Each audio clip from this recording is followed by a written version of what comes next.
ये आपका आज का संपादकीय पाठ है। देखिए, संपादकीय पाठ ये आर्टिकल, एडिटोरियल आपको प्रारंभिक परीक्षा, मुख्य परीक्षा और इंटरव्यू हर जगह मदद पहुंचाते हैं। यहाँ से एक सामान्य जानकारी भी आप लोगों को मिलती है, तो इन्हें जरूर देखा करिएगा। पश्चिम जाने की ललक के कारण आजकल आप देखते हैं कि अमेरिका से जो अवैध भारतीयों को निकाला जा रहा है ना, जिस तरह से उनके साथ दुर्व्यवहार किया जा रहा है, उसको लेकर बातें की जा रही हैं। तो अमेरिका में अवैध रूप से रह रहे या प्रवेश करने वाले भारतीयों को वहां से निकाले जाने पर हमारे देश में तमाम लोगों की भावनाएं आहत हो रही हैं। और वहां से लोगों को जिस तरह भेजा जा रहा है उसका तौर तरीका चुभने वाला है। इस बीच मूल बिंदु उपेक्षित है। क्यों भारत से बड़ी संख्या में लोग बाहर जा रहे हैं? आम समझ यही है कि लोग रोजगार के लिए बाहर जाते हैं, परंतु संपन्न घरों के युवा भी अमेरिका यूरोप जाना चाहते हैं। ऐसे लोगों को यहाँ रोजी रोटी की खास समस्या नहीं है। वस्तुतः अमेरिका या यूरोप जाने वाले भारतीयों में कम ही लोग वहाँ कोई नियुक्ति पत्र लेकर जाते हैं। और आप देखते हैं कि इसमें आप देखिए कई बार यह अधिकांश वहाँ पढ़ाई के लिए जाते हैं। आपने देखा होगा कनाडा, यूरोप में रोज जाते रहते हैं ना लोग, अमेरिका भी जाते रहते हैं और फिर कोई छोटी मोटी नौकरी वहीं शुरू कर देते हैं। कई बार यह वहाँ नियमों का उल्लंघन करके होता है। कनाडा जाने वाले अधिकांश भारतीयों में तो कोर्स दाखिला केवल बहाना होता है, वे वहाँ रह जाने की मंशा से ही जाते हैं। और उसी प्रक्रिया का एक रूप यहाँ देश में भी दिखता है। गांव गांव में असंख्य माता पिता बच्चों की पढ़ाते हुए यही चाहते हैं कि वे बाहर निकलकर दिल्ली, मुंबई, बेंगलोर आदि जगहों पर जाकर काम करें, जबकि दिल्ली, बेंगलोर में बड़े भारतीय अपने बच्चों के लिए यूरोप, अमेरिका जाकर रहने की आकांक्षा रखते हैं और वैसी योजनाएं बनाते हैं। यही पूरी प्रक्रिया पलायन के लिए चयन जैसी है। यह अपने समाज, अपनी व्यवस्था के विरुद्ध सामूहिक अविश्वास का मौन प्रदर्शन है। लोग अपने संसाधन, बुद्धि और परिश्रम लगाकर अपना समाज और देश छोड़कर वहां जाना चाहते हैं जो अधिक व्यवस्थित और अवसर देने वाला लगता है। यह बिंदु विचारणीय है। भारत गरीब देश नहीं मगर कुव्यवस्था से बेहाल है। अन्यथा उच्च मध्य वर्गीय भारतीयों के पास जितना धन है वह कई यूरोपीय देशों में नहीं दिखता है, किंतु हमारी व्यवस्थाएं बेहाल हैं। जो हतोत्साहित करती हैं, ये व्यवस्थाएं योग्यता या फिर विवेक का आदर नहीं करती हैं। शैक्षिक संस्थाएं या तो खाना पूरी या शुद्ध धंधा है। सौ प्रतिभाएं राम भरोसे रहती हैं। अन्य क्षेत्रों में भी प्रायः हर अवसर या पद किसी अन्य आधार पर देने लेने की व्यवस्था स्थापित है। इसीलिए लोग विदेश पलायन कर रहे हैं और जहां समुचित अवसर और सम्मान मिलने की आस हो। स्वतंत्र भारत में ऐसी व्यवस्था बनाई जिसमें अपनी कोई कल्पना नहीं है और इसलिए वह सद्गुण, प्रतिभा और योग्यता से बेपरवाह है। अमेरिका ने ऐसी व्यवस्था बनाई जो सारी दुनिया से गुण, प्रतिभा और योग्यता का स्वागत करती है, अवसर देती है। और अभी सारा आक्रोश अमेरिका से अवैध भारतीयों को भेजने के तरीके पर दिखाना ऐसा है मानो उन्हें भारतीयों को राहत देने के लिए यहाँ कोई परवाह हो।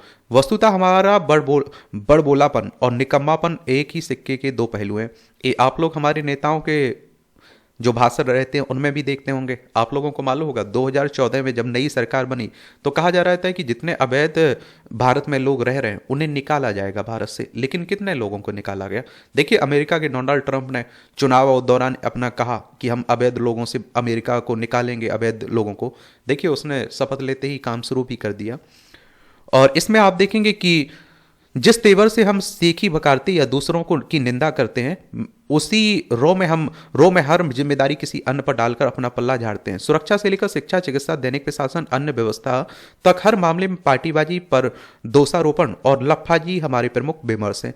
यह भारत में लंबे समय से चल रहा है, दूसरों को दोष देकर अपने को स्वतः पीड़ित, सही या श्रेष्ठ समझना, और इसमें आसानी है, इसलिए किसी ठोस परीक्षण का श्रम नहीं करना पड़ता है। और इस प्रक्रिया में द्वेष, निंदा, आराम पसंदगी को ऐसी तिहरी माया है कि हम सामने दिखते हाथी जैसा बड़ा सच भी अनदेखा कर देते हैं।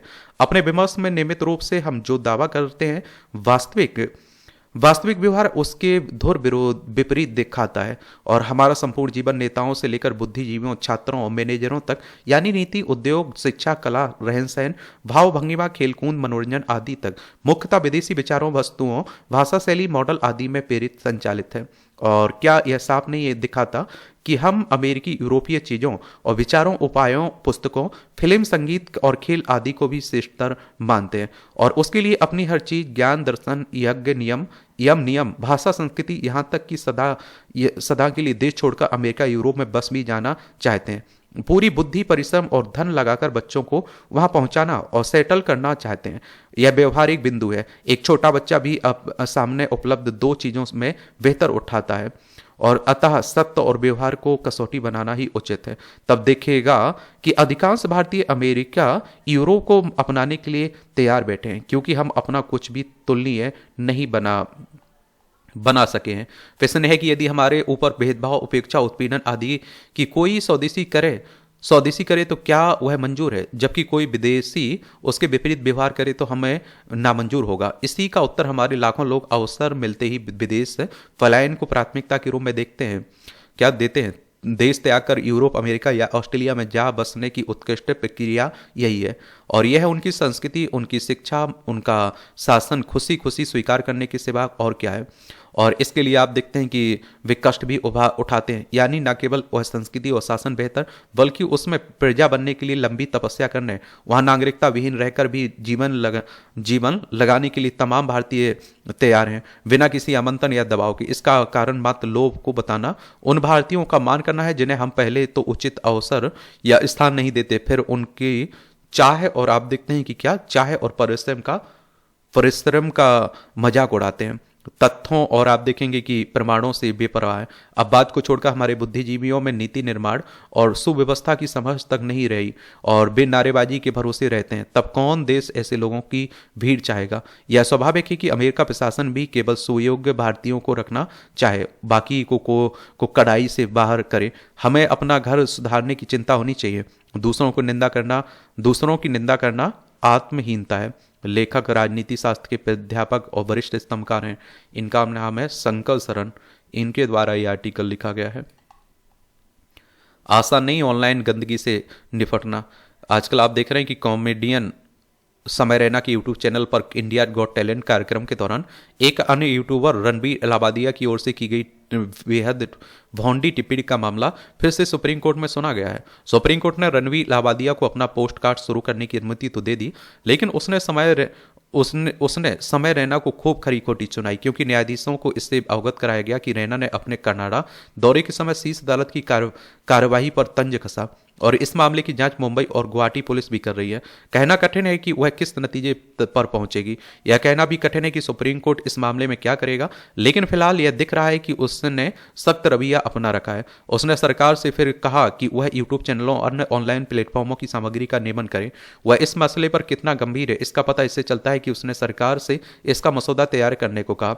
यदि सुप्रीम कोर्ट के दिशा निर्देश अनुसार सरकार इस दिशा में कोई पहल करती है तो इसके खिलाफ यह कहते हुए शोर उठ सकता है कि इससे अभिव्यक्ति की स्वतंत्रता प्रभावित हो सकती है। अभी भी तो आपने देखा है कि बहुत सारे लोग रणबीर इलाहाबादिया के साथ भी खड़े हुए थे। वो कह रहे थे भैया उनकी स्वतंत्रता है, आज़ादी है, बोलने की आज़ादी है, कुछ भी बोल सकते हैं वो। सुप्रीम कोर्ट की बात करें तो हमारी सर्वोच्च अदालत है। संविधान के अनुच्छेद 124 के तहत सुप्रीम कोर्ट की स्थापना की बात की गई है। 28 जनवरी 1950 में स्थापना हुई थी। वैसे तो सुप्रीम कोर्ट ने यह कहा कि नियमन के उपाय सेंसरशिप जैसे नहीं लगने चाहिए, लेकिन इससे भरे पूरे आसार हैं कि इस दिशा में आप देखते हैं कि सरकार की किसी भी पहल पर ऐसे सवाल अवश्य उठेंगे कि अभिव्यक्ति की स्वतंत्रता को बाधित किया जा रहा है। और सब जानते हैं कि अभिव्यक्ति की स्वतंत्रता असीमित नहीं होती है, लेकिन सीमा का उल्लंघन कब होता है यह तय करना सदैव मुश्किल हो जाता है। क्या आपत्तिजनक और क्या नहीं, इसका निर्धारण करना इसलिए आसान नहीं है क्योंकि जो किसी के लिए फूहड़ होता है वह अन्य के लिए हास्य है, जो किसी के लिए आपत्तिजनक या अपमानजनक होता है वह अन्य के लिए खरी बात है। इसी तरह जो किसी के लिए अभद्र, अश्लील होता है वह अन्य के लिए कूल है।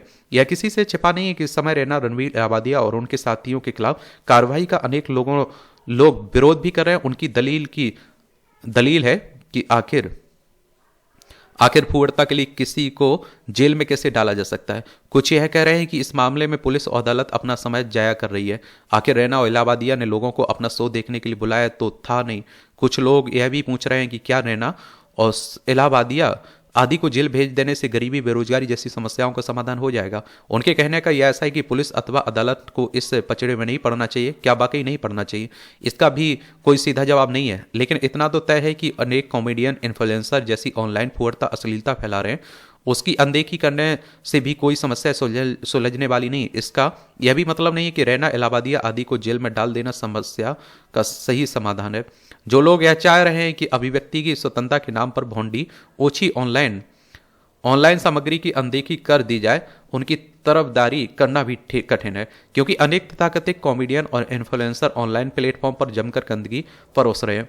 ऐसा करके वे पैसा तो बना ही रहे हैं, बल्कि प्रचार और प्रसिद्धि भी पा रहे हैं। वे टीवी शो में प्रतिभागी अथवा अतिथि के तौर पर बुलाए जाने लगे हैं। समय रैना कुछ समय पहले ही कौन बनेगा करोड़पति में प्रकट हुआ। कोई भी समझ सकता है कि उन्हें इसलिए बुलाया गया था ताकि कौन बनेगा करोड़पति के दर्शक बने। और एक बात और बता दूं, हमारी सरकार ने भी इन लोगों को सम्मानित किया है। भले ही ऐसे लोग इन्फ्लुएंसर कहे जाते हो, लेकिन यह समझना कठिन है कि ये लोग वे लोगों को प्रभावित करते हैं या दुष्प्रभावित करते हैं। यूट्यूब, इंस्टाग्राम, ट्विटर, एक्स जिसे अब आप लोग कहते हैं, जैसे प्लेटफॉर्म पर फुहड़ता अश्लील कंटेंट की भरमार है। फोर्नोग्राफी को लेकर हर देश से भले ही अपने अपने नियम कानून बना रखे हों, लेकिन ऑनलाइन प्लेटफॉर्मों ने उन्हें बेमानी साबित कर दिया। यह निरा झूठ है कि ऑनलाइन प्लेटफॉर्म फुहड़ता और अश्लीलता को लेकर संवेदनशील है। वे ऐसा दावा भले ही करते हों, लेकिन सच यही है कि उनसे उनकी कोशिश यही रहती है कि ज़्यादा से ज़्यादा लोग इस तरह की सामग्री देखें। और आप देखिए, तभी तो उन्हें फायदा होगा। चाहे फेसबुक हो, यूट्यूब हो, किसी कोई भी इंस्टाग्राम हो, तो वो तो इस तरह की सामग्री को बढ़ावा देते हैं।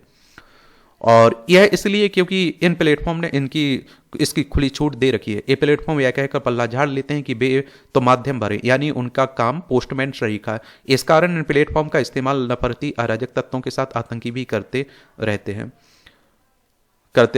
और आप देखिए, यह कहना गलत नहीं होगा कि ऑनलाइन प्लेटफॉर्म बेलगाम है और वे किसी नियम कानून की परवाह नहीं करते हैं। इसी कारण वे फेक न्यूज का सबसे बड़ा जरिया बने हुए हैं। अब जब इनकी प्रतीक्षा की जा रही है कि फुहड़ता फैलाने के मामले में सरकार और सुप्रीम कोर्ट क्या करता है, तब यह भी देखना होगा कि समाज क्या करता है।